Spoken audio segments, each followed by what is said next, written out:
নমস্কার সকলকে দোলযাত্রা ও গোপাল পূজার শুভেচ্ছা জানাই। শ্রীকৃষ্ণের বাল্যরূপ লাড্ডু গোপালের পূজা কেন করা হয় জানেন?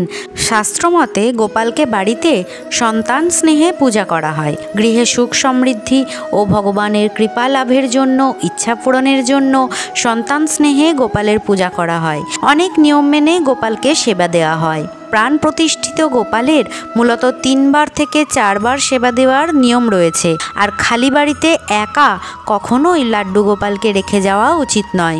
একজন মতামত লিখে পাঠিয়েছেন, তাহার স্বামী খুব খারাপ ব্যবহার করত দীর্ঘদিন ধরে, স্ত্রীকে মোটেও পাত্তা দিত না।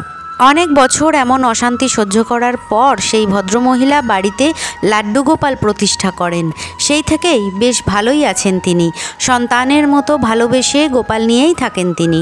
শ্রীকৃষ্ণের বাল্যরূপে ব্রজবাসীরা তাহাকে কানাইয়া বলে সম্বোধন করতেন। তবে বর্তমানে প্রায় বাড়িতেই সন্তান স্নেহে লাড্ডু গোপালের আরাধনা করা হয়। দোল পূর্ণিমায় পশ্চিমবঙ্গের ঘটা করে গোপাল পুজো করা হয়।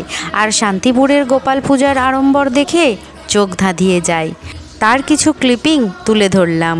আর আমার মা স্বপ্না দেশে যে গোপাল পেয়েছিলেন, সেই গোপাল পূজার ভিডিও শীঘ্রই আপলোড হবে চ্যানেলে। সঙ্গে থাকুন। গোপালের কাছে প্রার্থনা করি সকলের জীবনে সুখ সমৃদ্ধি বজায় থাকুক। জয় গোপাল সোনা, এভাবেই তুমি প্রত্যেকের বাড়িতে ঘর আলো করে থাকো। রাধে রাধে।